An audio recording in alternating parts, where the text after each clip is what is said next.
আসসালামু আলাইকুম এভরিওয়ান। বিশ্বজোড়া পাঠশালার আজকের এই পর্বে আমরা আলোচনা করব ইংরেজি সাহিত্যের একটি গুরুত্বপূর্ণ পিরিয়ড দ্য ভিক্টোরিয়ান পিরিয়ড নিয়ে। ভিক্টোরিয়ান পিরিয়ড এই নামটি আসে রানী ভিক্টোরিয়ার শাসনামল থেকে। রানী ভিক্টোরিয়া 1837 সাল থেকে 1901 সাল পর্যন্ত গ্রেট ব্রিটেন শাসন করেন। এই শাসনামলের থেকেই দ্য ভিক্টোরিয়ান পিরিয়ড নামটি এসেছে। সো এটা ছিল ভিক্টোরিয়ান পিরিয়ড ছিল রেইন অফ কুইন ভিক্টোরিয়ার সময়। ভিক্টোরিয়ান পিরিয়ড 1832 থেকে 1901 সাল পর্যন্ত ব্যাপ্ত। এর আগের যে পিরিয়ড 1798 থেকে 1832 সাল পর্যন্ত ছিল রোমান্টিক পিরিয়ড, এবং এর পরের যে পিরিয়ড 1901 থেকে 1939 এটা হচ্ছে দ্য মডার্ন পিরিয়ড। ভিক্টোরিয়ান পিরিয়ডকে দুটি ভাগে ভাগ করা যায়।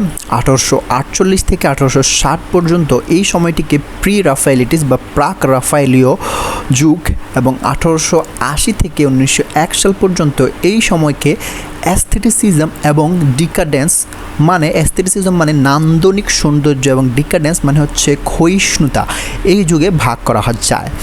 তো ভিক্টোরিয়ান পিরিয়ড যেহেতু 1832 থেকে 1901 সাল পর্যন্ত ব্যাপ্ত, তো এটি 19th সেঞ্চুরির অন্তর্গত একটি যুগ। এই যুগটি ছিল গ্রেট এরা ফর নোবেল। এই যুগে উপন্যাস, ইংরেজি সাহিত্যের উপন্যাস বিশেষভাবে এই যুগের লেখকদের মধ্যে বেশি বেশি করে দেখা যায় যে তারা অনেক বেশি নোবেল লিখেছেন, এবং নোবেলের উপন্যাস বিকশিত হয় অনেক বেশিভাবে। এই যুগের হিস্ট্রিক্যাল ব্যাকগ্রাউন্ড, ঐতিহাসিক দৃষ্টিকোণ থেকে দেখলে এই যুগের সময়কালে 1857 সালে ভারতের সিপাহী বিপ্লব হয়। সিপাহী বিপ্লবের মাধ্যমে যেটি হয়, কুইন ভিক্টোরিয়া ভারতের শাসনভার কোম্পানি থেকে নিজের কাছে নিয়ে নেন। 1860 সালে নীল বিদ্রোহের অবসান হয়। এই যুগে theory of evolution by Charles Darwin তার On the Origin of Species বইয়ে প্রকাশিত হয়। এই থিওরি প্রকাশের ফলে ধর্ম এবং বিজ্ঞানের মধ্যে সংঘাত পরিলক্ষিত হয়।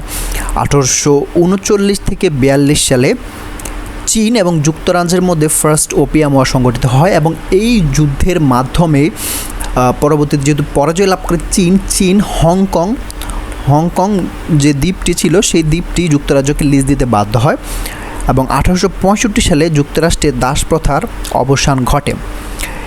এই যুগের বিখ্যাত সাহিত্যিক যে বৈশিষ্ট্যগুলো সেটি হচ্ছে সিম্বলিজম, মিডিয়াভেলিজম, সেন্সুয়াসনেস। তো এই যুগের প্রধান তিনজন কবির নাম হচ্ছে আলফ্রেড টেনিসন, রবার্ট ব্রাউনিং এবং ম্যাথু আর্নল্ড। এই তিনজনের নাম মনে রাখার উপায় হচ্ছে ব্যাট। এর মধ্যে বি দিয়ে ব্রাউনিং, এ দিয়ে আর্নল্ড, টি দিয়ে টেনিসন। সো ব্যাট দিয়ে আমরা মনে রাখতে পারি Robert Browning, Matthew Arnold, Alfred Tennyson, তিনজন প্রধান কবি ভিক্টোরিয়ান পিরিয়ডের। এই ছাড়া এই যুগের বিখ্যাত কয়েকজন লেখক হচ্ছেন Charles Darwin, William Makepeace Thackeray, Edgar Allan Poe, Oscar Wilde, sir Arthur Conan Doyle, Mark Twain, Karl Marx, Alexander Dumas, George Eliot, Leo Tolstoy, Charlotte Bronte, Emily Bronte, Thomas Hardy, Walt Whitman. তো আমরা এবার প্রত্যেক কবির বিখ্যাত সাহিত্যকর্মগুলো নিয়ে আলোচনা করব। চলুন শুরু করা যাক। প্রথমেই বিখ্যাত কবি Lord Alfred Tennyson. Lord Alfred Tennyson Victorian পিরিয়ডের অন্যতম একজন প্রধান কবি। তিনি 1850 সালে পোয়েট লরিয়েট মানে হচ্ছে ইংল্যান্ডের রাজসভার কবি হিসেবে নিযুক্ত হন।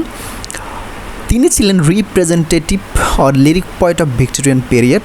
তার ফেমাস এলেগি মানে শোক কবিতা ছিল তার বন্ধু আর্থার হেনরি হ্যালামের জন্য লেখা ইন মেমোরিয়াম। তার ফেমাস কমেডিগুলোর নাম the Falcon, Queen Mary, Harold. তার ফেমাস পোয়েমসগুলোর নাম Oenone, Ulysses, Lotus Eater, the Lady of Shalott, Locksley Hall, Tithonus, the Two Voices, Morte d' Arthur. এর মধ্যে ইউলিসিস তার একটি বিখ্যাত কবিতা।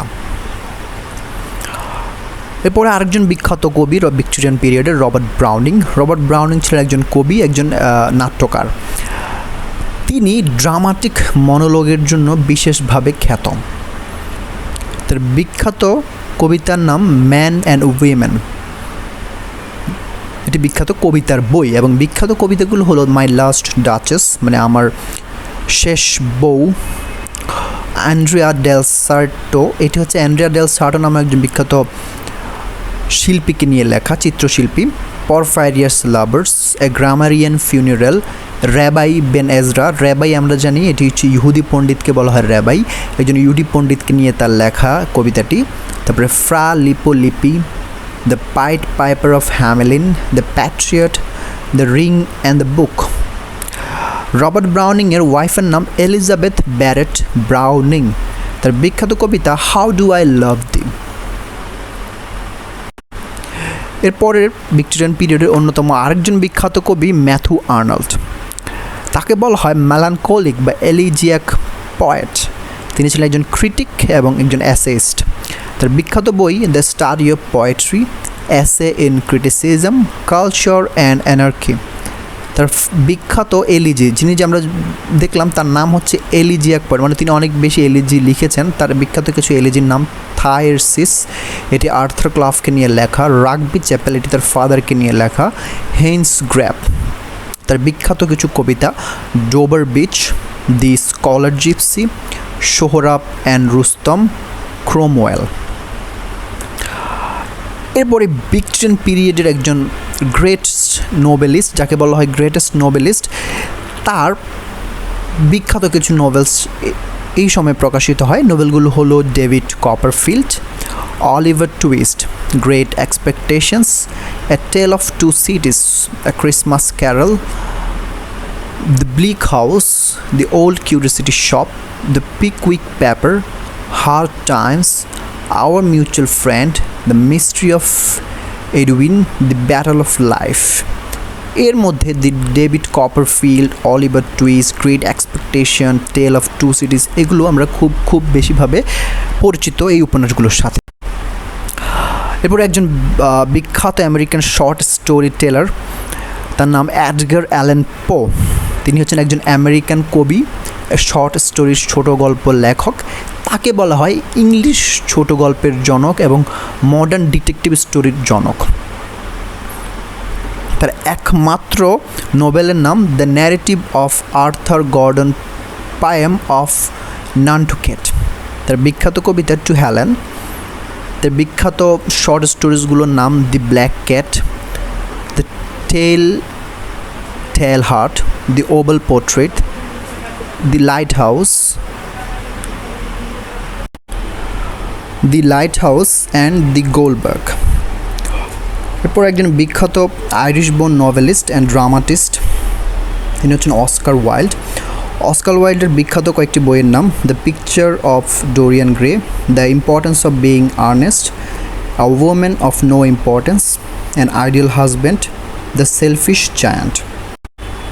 এরপরে বিখ্যাত একজন লেখক, যাকে আমরা ডিটেকটিভ লেখক হিসেবে চিনি, তিনি হচ্ছে স্যার আর্থার কোনান ডয়েল। তার বিখ্যাত বই শার্লক হোমস এবং দ্য সাইন অফ ফোর। এ যুগের ইতিহাস সৃষ্টিকারী একজন লেখক, যিনি হচ্ছেন father of socialism and communism, তিনি হচ্ছেন কার্ল মার্কস। কার্ল মার্কসের বিখ্যাত বই দাস ক্যাপিটাল, কমিউনিস্ট ম্যানিফেস্টো, দি হোলি ফ্যামিলি। বিখ্যাত একজন গল্পকার মার্ক টুয়াইন, তার পুরো নাম, তার আসল নাম হচ্ছে স্যামুয়েল ল্যাংহন ক্ল্যামেন্স। তিনি একজন আমেরিকান রাইটার। তার বিখ্যাত বই অ্যাডভেঞ্চার অফ হাকেলবেরি ফিন এবং the Adventures of Tom Sawyer four. এরপর একজন ফরাসি নাট্যকার এবং ঔপন্যাসিক, নাম আলেকজান্ডার ডুমাস। তার বিখ্যাত বইয়ের নাম Three Musketeers, 20 years after, Black Tulip. Victorian পিরিয়ডের একজন বিখ্যাত ফিমেল নোভেলিস্ট, যার নাম হচ্ছে জর্জ ইলিয়ট। তিনি পুরুষ নাম দিয়ে লিখতেন, এটি তার পেন নেম। তার real name Mary Ann Evans. তার বিখ্যাত novel Silas Marner, Adam Bede, Middlemarch এবং তার dramatic poem the Spanish gypsy. একজন বিখ্যাত রাশিয়ান নোবেলিস্ট, নাম লিও টলস্টয়। তিনি একজন নোবেলিস্ট এবং একজন নাট্যকার।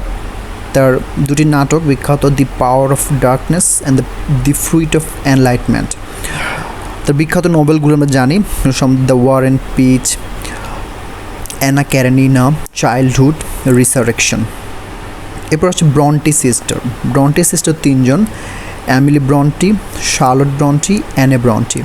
এর মধ্যে অ্যামিলি ব্রন্টির বিখ্যাত উপন্যাস উদারিং হাইটস, শার্লট ব্রন্টির বিখ্যাত উপন্যাস জেন আয়ারে এবং অ্যানে ব্রন্টির বিখ্যাত উপন্যাস দি টেনেন্ট অফ ওয়াইল্ডফেল হল। তো শার্লট ব্রন্টির যে নোবেলগুলো রয়েছে সেগুলো হচ্ছে Jane Eyre, Shirley the professor. Emily ব্রন্টির একমাত্র নোবেলের নাম উদারিং হাইটস এবং তার কবিতা রয়েছে a death scene, day dream, a little while. এরপর একজন বিখ্যাত নোবেলিস্ট ভিক্টোরিয়ান পিরিয়ডের থমাস হার্ডি, তাকে বলা হয় পেজিমিস্টিক নোবেলিস্ট। তার কবিতা অ্যাট অ্যান ইনেন, দ্য নোবেলসের নাম Tess of the Urbervilles, far from the madding crowd, the return of the native, under the greenwood tree, a pair of blue eyes, the trumpet major, the poor man and the lady, Jude the obscure, the mayor of Casterbridge. এর মধ্যে the far from madding crowd এবং Tess of the Urbervilles Thomas হার্ডির বিখ্যাত উপন্যাস। এবার একজন Indian born British novelist William Makepeace Thackeray, তার নোবেলসগুলো হলো vanity fair, the Virginians, a tell of last century, Catherine, a story, the newcomers. এরপর একজন স্কটিশ রাইটার এই যুগের বিখ্যাত আর.এল. স্টিভেনসন, তার বিখ্যাত নোবেল দি ট্রেজার আইল্যান্ড সম্বন্ধে আমরা জানি। এছাড়া রয়েছে দ্য নিউ অ্যারাবিয়ান নাইটস। আরেকজন বিখ্যাত লেখক এডওয়ার্ড ফিটজেরাল্ড, তিনি রুবাইয়াত অফ ওমর খৈয়ামকে ইংলিশে ট্রান্সলেট করেন। এরপর রয়েছে স্যার রিচার্ড ফ্রান্সিস বার্টন, তিনি অ্যারাবিয়ান নাইটসকে ইংলিশে ট্রান্সলেট করেন। এরপর রয়েছে জন স্টুয়ার্ট মিল, তার বিখ্যাত বই অন লিবার্টি এবং ইউটিলিটারিয়ানিজম। ধন্যবাদ সবাইকে ভিডিওটি শেষ পর্যন্ত দেখার জন্য। প্লিজ বেশি বেশি করে শেয়ার করুন এবং সাবস্ক্রাইব মাই চ্যানেল।